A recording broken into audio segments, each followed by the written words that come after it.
Hello, welcome to Swinging Steve's F1 beers, cheers and tears. And this week we had Spa Grand Prix. Spa is a traditional Grand Prix, what many purists love. Me myself being included. I'm not a purist anymore, but which I'm going to talk about a little bit in a minute actually. Really good racetrack. We wanted rain, didn't happen. And we ended up with a pretty predictable outcome again. And I must admit, I found that race pretty boring.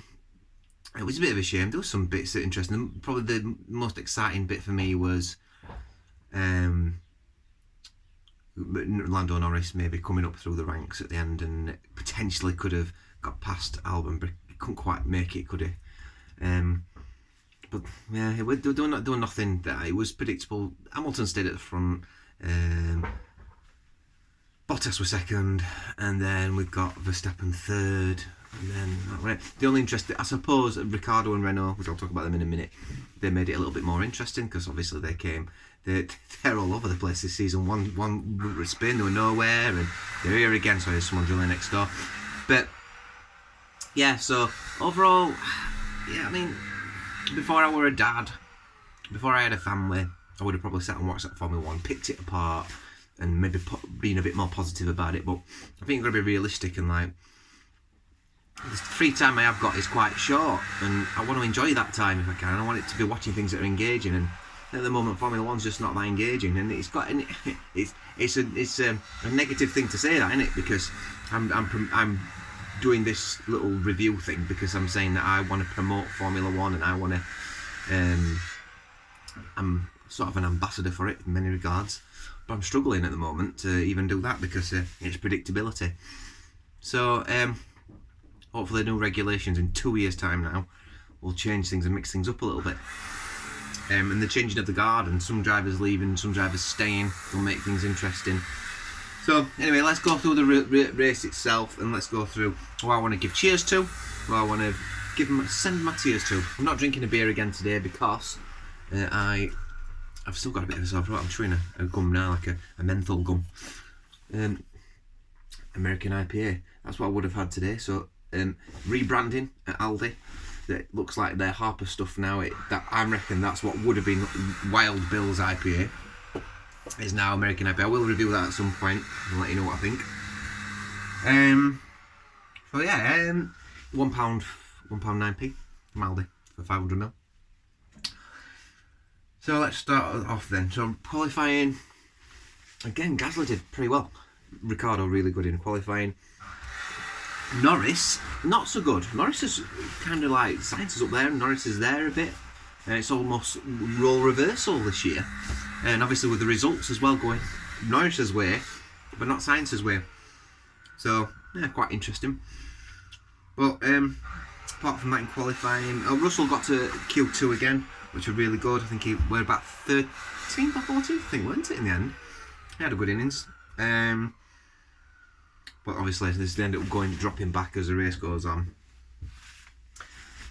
So, let me know what you think about the new takeover at Williams as well, and what the new business is there. Hopefully, they'll get some investment. I've been told that Claire, Williams, and Frank are leaving. I don't know if that's true or not, but I don't think they mentioned that at the weekend, did they?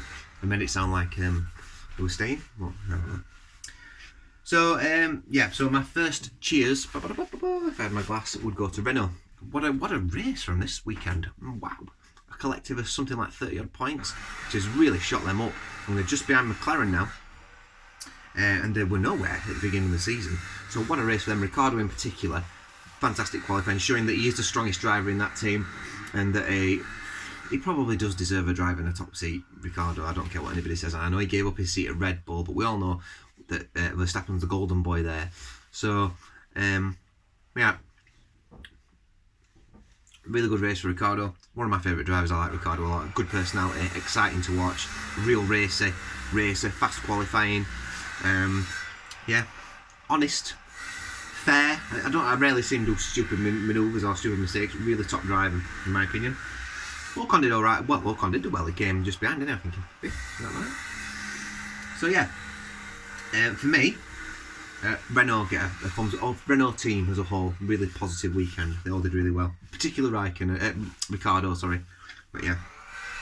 Next one on the list, Pierre Gasly. I think he finished 7th or 8th in the end. Fantastic qualifying, out-qualified and outdrove his teammate. I think his teammate's strong. I do think Kvyat is quite a strong driver. But I think Gasly did well. Consistency really is showing that. It's got some pace, that AlphaTauri. AlphaTauri sounds like something, like some sort of political movement, doesn't it? I'm an AlphaTauri. And then my last cheers goes to Raikkonen. I think Raikkonen had a pretty strong race. He finished 12th in the end, so he almost got into the points. And I think he's had a couple of good, strong races, and I've not really mentioned him. He's been having that fight at the back. I think he had a good race this week. Just missed that collision with Russell and Antonio Giovinazzi, but yeah, good race. So yeah, they're my three. So Renault, Gasly, Raikkonen, they all get cheers this weekend. I think they've done really, really well. First tiers, I mean, it can't go to anybody but Ferrari. What the hell is happening to Ferrari? They are going down, down, down, down. So yeah, Ferrari have got a lot of work to do. They've got to pull the socks up, because I mean, it don't look like they've got a win in them between now and new regulations, which is slightly worrying, especially for Leclerc, who's invested obviously his future with that team, at least for the short term. Leclerc, again, a very good driver. Vettel outperformed him again, notably this race. He was faster in qualifying, I think, as well. Was he faster? No, he wasn't. No, Leclerc was faster in qualifying, but it was in front in the race. So yeah, my second tiers goes to Carlos Sainz, because through no fault of his own, it's the same with the next driver as well, through no fault of his own, I think Sainz, yeah, he could have had a really, really strong race this weekend. I mean, he qualified 6th or 7th, so he was going to get there in the end. He would have probably got 5th or something like that, I think, or he might have got a little bit higher, possibly. But the McLaren's race pace is a bit iffy at the moment, isn't it? So maybe not. He certainly would have got finished with some points, so put himself in a good position. But obviously, there was an engine failure or something at the beginning on the parade lap. So unfortunately for Sainz, it looks like he's not got the look this season. Norris did last season, Sainz not this season. Both very, very good drivers. Not a lot between them, I don't think. And the next one is George Russell. Yeah, he got wiped out, didn't he, by Giovinazzi, and it was a pretty hair-raising crash by the looks of it. And there weren't much left at cars, that is for sure. So he lost control on one of the corners, didn't he, Giovinazzi? What corner right now, I can't remember. But I got tanker slapped, I think, didn't he? But yeah, Russell was unlucky there to end up in that collision. So because he could have had an outside chance of doing something this race, maybe. Probably wouldn't have done. But yeah, he ended his race prematurely. So yeah, that's that. So 2 seconds. Yeah, sorry, got interrupted there. So what will I give the race overall?